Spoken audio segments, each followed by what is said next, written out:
देश की 70% आबादी जो कि कृषि कार्यों में लगी हुई है, उसके साथ आज हमारा देश एक कृषि प्रधान देश है और यहीं पे 68 करोड़ 5 लाख और 50,000 आबादी के साथ सबसे बड़े राज्य का दर्जा रखता है राजस्थान, जहां की 70 से 75% आबादी भी कृषि कार्यों पर निर्भर है। तो ये राज्य भी एक कृषि प्रधान राज्य है। ऐसे में जरूरत है कृषि कार्यों पर बात करने की और कृषि पर विशेष ध्यान देने की। तो फर्स्ट इंडिया की विशेष प्रस्तुति आप सभी किसान भाइयों के लिए, और मैं पूजा स्वागत करती हूं आप सभी का आज की हमारी विशेष प्रस्तुति जय किसान में।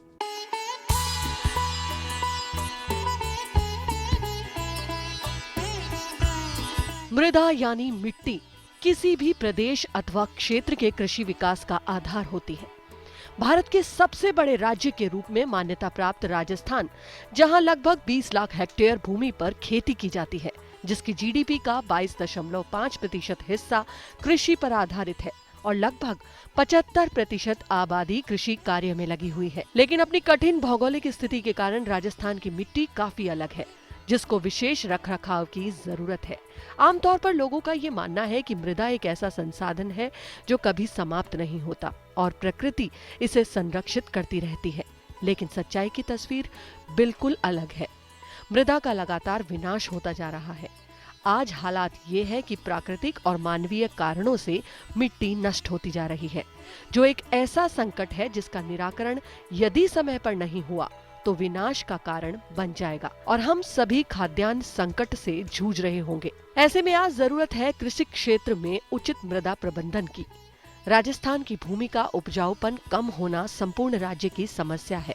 ऐसे में सरकार की एक महत्वाकांक्षी योजना है सॉइल हेल्थ कार्ड, जिसका लाभ उठाकर आज किसान उन्नत और खुशहाल हो सकता है।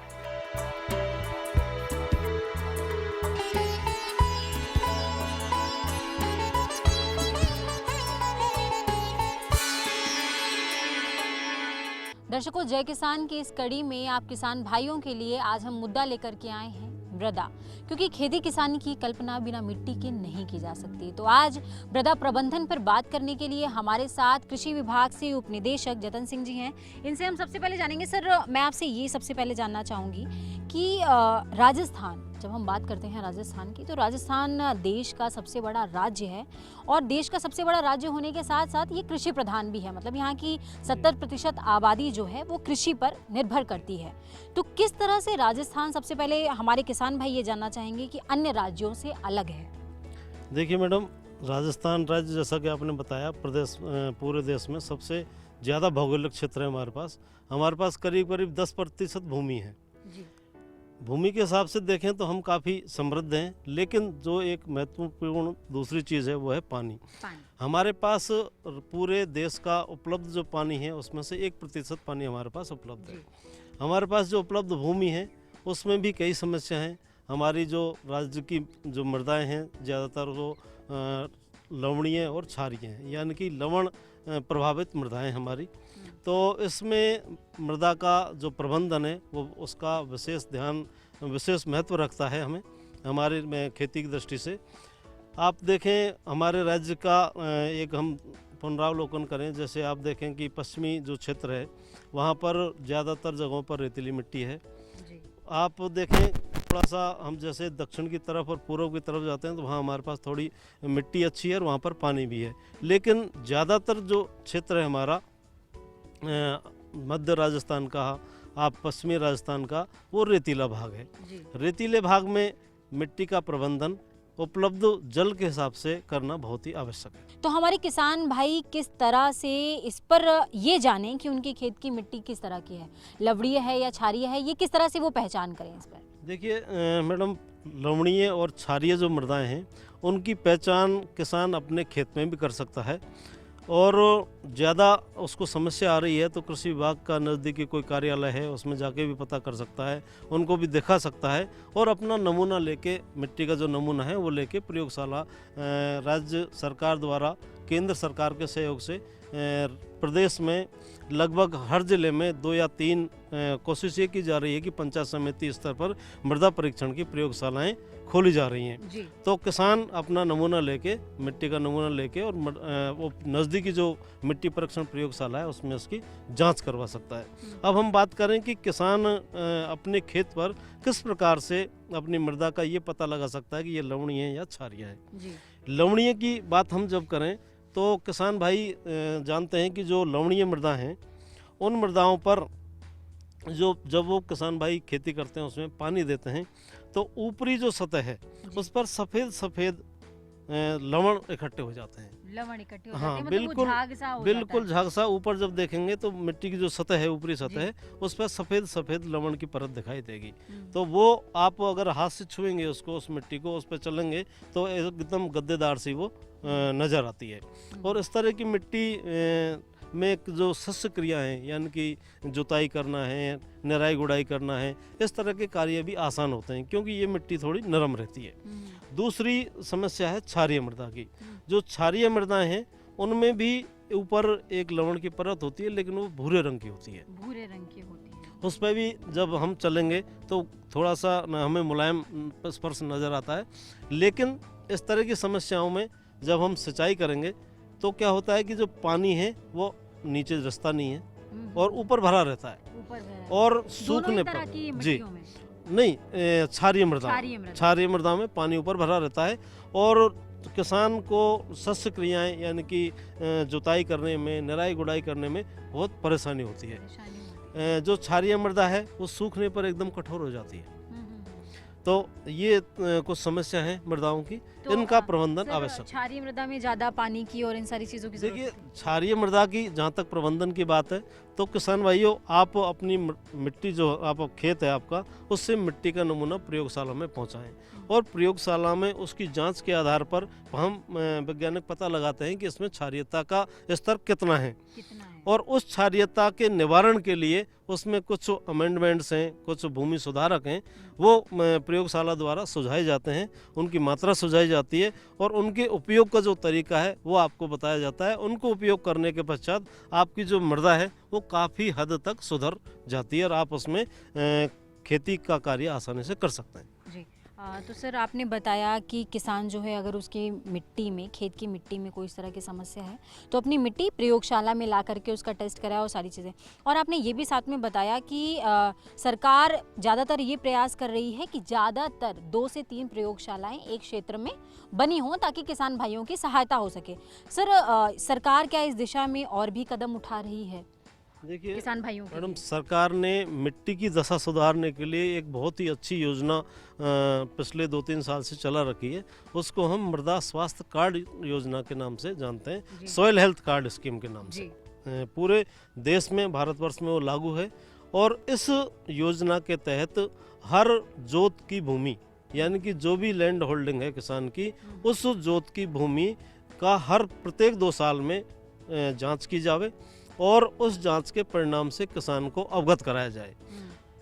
इसमें किसान का इन्वॉल्वमेंट अभी काफ़ी हद तक हुआ है, लेकिन सरकार इसका प्रयास इसमें ये है कि किसान चाहे अपनी मिट्टी की जांच कराए या नहीं कराए, लेकिन हमें उसकी मिट्टी की जांच जरूर करनी है और उसको मृदा स्वास्थ्य कार्ड पहुंचाना है। इसके लिए हमारे राज्य में, राजस्थान में इस समय पिछले साल से जो स्कीम लागू है उससे अब तक करीब 20 लाख मृदा के नमूने हमने एकत्रित कर चुके हैं और उन नमूनों की जांच की जा रही है और उस जांच के आधार पर किसानों को सॉइल हेल्थ कार्ड उपलब्ध कराया जा रहा है। योजना के तहत जो हमारा कृषि पर्यवेक्षक गांव में पदस्थापित है, एक हमारा कृषि विभाग का जो कृषि पर्यवेक्षक है वो 2 ग्राम पंचायत क्षेत्र के ऊपर एक कृषि पर्यवेक्षक होता है और वो कृषि पर्यवेक्षक वहाँ से मिट्टी के नमूने ला रहे हैं। और मिट्टी की जांच के उपरांत जो सॉइल हेल्थ कार्ड है वो हम कृषि पर्यवेक्षक के माध्यम से ही वापस किसानों के यहाँ पहुँचा रहे हैं। मतलब एक तरह से जो पर्यवेक्षक है वो एक सेतु का काम करता है। बिल्कुल। वो मृदा का जो है, कृषि पर्यवेक्षक एक ऐसी कड़ी है किसानों के लिए जो जिससे जुड़कर किसान अपनी खेती की जितनी को किसी भी प्रकार की कोई समस्या है उसका निवारण कर सकते हैं। जी। तो सर ये तो हो गई सॉइल हेल्थ कार्ड की बात। ज़्यादातर जो हमारे किसान भाई हैं वो ये सोचते हैं कि भाई हम अपनी मिट्टी में ज़्यादा से ज़्यादा खाद डाल दें, ज़्यादा से ज़्यादा खाद डाल दें, उसकी उर्वरा क्षमता बढ़ जाएगी, मिट्टी की सिर्फ इतनी उपयोगिता है। तो उनसे आप क्या कहना चाहेंगे? मैडम देखिए किसान भाइयों, मैं आपको कहना चाहता हूँ कि मिट्टी में कई प्रकार के उर्वरकों की, कई प्रकार के पोषक तत्वों की आवश्यकता होती है। हमारी जो फसलें हैं, कोई भी हम पेड़ उगाएं या फसल उगाएं या पौधा उगाएं, उसके लिए 16 पोषक तत्व आवश्यक होते हैं और वो 16 पोषक तत्व भिन्न भिन्न उर्वरकों से मिलते हैं। हमारी जो मृदा है, हमें नेचर ने आपका ये सारी चीज़ें उपलब्ध करवाई हैं, लेकिन हम क्या कर रहे हैं कि लगातार भूमि से खेती कर रहे हैं। साल में जहाँ पानी की अच्छी व्यवस्था है वहाँ पे 2 फसलें 3 फसलें ले रहे हैं और उसके बदले में हम भूमि को कुछ दे नहीं रहे हैं, या दे रहे हैं तो उसको संतुलित मात्रा में हम उसमें नहीं दे रहे हैं। हाँ। जैसे मिट्टी में आपके खाने में नमक की बात करें हम, जी। नमक की बहुत थोड़ी मात्रा में आवश्यकता होती है। अगर हम उसको ज़्यादा मात्रा में दे देंगे तो वो खाना हमसे खाया नहीं जाएगा। इसी तरह से भूमि में जो सूक्ष्म पोषक तत्व हैं उनकी बहुत कम मात्रा में आवश्यकता होती है, लेकिन किसान भाई उनको यदि संतुलित मात्रा में नहीं देंगे तो जो हमारे खाने के साथ जो हो रहा है वही पौधों के साथ होता है। इसलिए आप अपनी मिट्टी की जांच कराएं और मिट्टी के जो जांच परिणाम है उसमें जो सिफारिश की गई है उसके अनुसार खाद और उर्वरकों का प्रयोग करें। जी। सर ये तो हो गई कि खाद और उर्वरक की प्रयोग जो है किसान भाई इस तरह से करें। ये अगर उर्वरक वो ज़्यादा इस्तेमाल कर लेते हैं या कभी कभी मिट्टी की जांच नहीं कराते, अपने हिसाब से उर्वरक का इस्तेमाल कर रहे हैं, तो इसका हमारे स्वास्थ्य में क्या कुछ प्रभाव पड़ता है और मिट्टी पे क्या कुछ प्रभाव पड़ता है? देखिए हमारे प्रदेश में या देश की बात करें हम तो किसानों में एक ऐसी टेंडेंसी है कि मेरे पड़ोसी ने एक कट्टा यूरिया यानी कि 50 किलो यूरिया दिया है तो मैं कोशिश करूँगा 60 किलो दूँ। 60 किलो। इस तरह की प्रवृत्ति है, किसान पड़ोसी को देख के काम करता है। जी। तो हमें ऐसी प्रवृत्ति नहीं रखनी है, हमारी मिट्टी की जांच कराएं और उसमें क्या आवश्यक है। मिट्टी में जो पोषक पौधे हैं वो ज़्यादा नाइट्रोजन ज़्यादा लेते हैं, तो नाइट्रोजन की आवश्यकता होती है, लेकिन नाइट्रोजन के साथ साथ पोटास है, फास्फोरस है, गंधक है, इन सभी चीज़ों की और भी आवश्यकता होती है। तो हमें जो आपको संतुलित पोषक तत्व हैं, यानी कि जो आपके मृदा स्वास्थ्य कार्ड में आपको बताया है कि इतना फास्फोरस काम में लेना है, इतना पोटास काम में लेना है और इतनी नाइट्रोजन काम में लेनी है। यदि हम नाइट्रोजन देंगे, अधिक मात्रा में नाइट्रोजन देंगे तो दूसरे पोषक तत्वों की कमी हो जाएगी और उसकी अधिकता हो जाएगी। भूमि में क्या होता है कि हम जो फर्टिलाइजर अप्लाई करते हैं यानी कि उर्वरक हम जब भूमि में प्रयोग करते हैं तो वो जिस फॉर्म में हम दे रहे हैं उसमें खेत में उसमें तो उपलब्ध होता नहीं है, उसमें तो पौधा लेता नहीं है, उसमें फिर परिवर्तन होता है और पौधा, जैसे हम नाइट्रोजन की बात करें तो नाइट्रेट फॉर्म में और इसको पौधा ग्रहण करता है। हम ज़्यादातर किसान भाई यूरिया खेतों में छिड़कते हैं और यूरिया में जो नाइट्रोजन वो अमाइड फॉर्म में होता है और अमाइड फॉर्म से फिर जब हम किसान भाई उसको खेत में छिड़केंगे वहाँ पर कुछ ऐसे छोटे छोटे जीव होते हैं, वो उसको उपलब्ध फॉर्म यानी कि नाइट्रेट फॉर्म में उसको बदलते हैं, तब पौधा काम में लेता है उसको पौधों को। तो हमारी किसान भाइयों को यही सलाह है कि आप मिट्टी की जाँच करावें और जाँच के आधार पर उर्वरकों का प्रयोग करें।